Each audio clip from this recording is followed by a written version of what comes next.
ఈ దీప మొగుడు నరసింహగాడు హాస్పిటల్‌కి కూడా వచ్చి, దీప విషయంలో చాలా పెద్ద రచ్చ చేస్తూ ఉంటాడనమాట.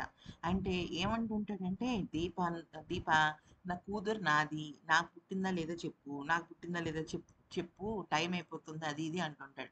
ఈలోపు అక్కడ కార్తీక్ వచ్చి, "ఏంట్రా ఏంటి నీ గొడవ?" అంటే అప్పుడంటాడు ఈ నరసింహ, "ఏంటి దీప చెప్పలేదా నువ్వు సార్‌కి మన విషయం" అంటే, "ఏ విషయం?" అంటాడు. అంటే కార్తీక్‌కి తెలీదు కదా! నీ కూతురిని నేను తీసుకెళ్ళిపోతా. నా బిడ్డయితే ఇవ్వు, లేకపోతే లేదు. అలా అంటూ ఉంటాడు కదా! ఆ విషయాలేమి కార్తీక్‌కి తెలీదనమాట. అయితే అప్పుడు ఈ నరసింహగాడు ఏమంటాడంటే, "ఏం లేదు సార్. ఇప్పుడు ఈ శౌర్య నా కూతురు. నాకు పుట్టిన బిడ్డయితే నేను తీసుకెళ్ళిపోతా. లేకపోతే మీ దగ్గర ఉంచుకోండి. నాకు పుట్టలేదని చెప్పమనండి నేను ఉంచుకుంటాను."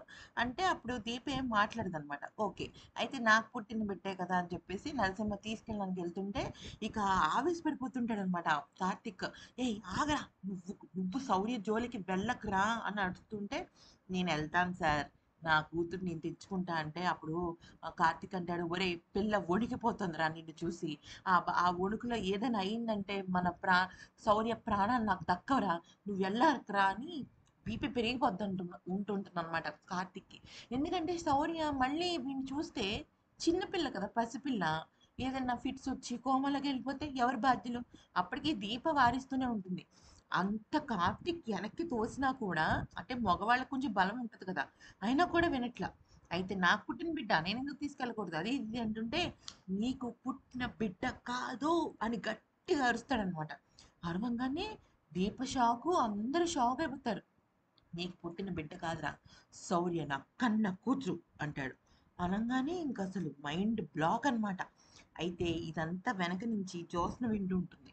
అది మనకి ఇప్పుడే అయ్యాకే చూపిస్తారు. జ్యోత్స్న వింటూ ఇంక కుప్పకూలిపోతుందనమాట జ్యోత్స్న. అయితే ఇంక వీడికైతే ఫీజులు ఔట్. ఆహ్, ఎవ్ శౌర్య నా కూతురు. నా కన్న కూతురు శౌర్య అనంగానే ఇంకసలు ఈ నరసింహకి ఏం చేయాలో అర్థం కాదు. ఇప్పుడెలా తీసుకెళ్తాడు కూతురిని? తీసుకెళ్ళలేడు గదా! ఇక అంటాడు, "అసలు నువ్వు ఇక్కడికి వచ్చావంటే పోలీస్ కంప్లెయింట్ ఇస్తానురా. బయటికి పో, బయటికి పో" అంటాడు. అనంగానే ఇంకా వీడంటాడు ఈ నరసింహ, "నీ క్యారెక్టర్ ఇంత చీప్ క్యారెక్టర్ అనుకోలేదు దీప" అని చెప్పేసి అంటే, ఇక దీపకి కోపం, ఉక్రోషం పెరిగిపోయి, "అసలు మీకు బుద్ధుందా?" అనే లోపు శౌర్య వచ్చేస్తుంది. శౌర్య వచ్చేసి ఇంకా ఫుడ్ పెట్టిందనమాట. వీడేమో ఎళ్ళిపోతాడు. అంటే వీడి ముందే ఎళ్ళిపోతాడు.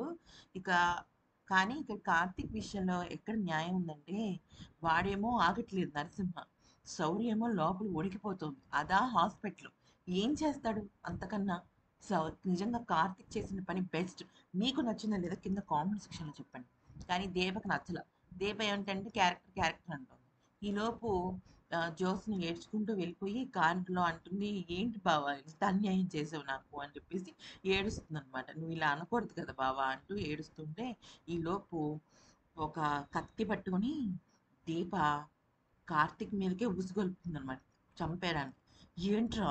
ఏం వాగావురా నువ్వు" అని శౌర్య నీ కన్న కూతురా అంటే ఇంక షాక్ అయిపోతాడనమాట కార్తీక్. అక్కడితో సీరియల్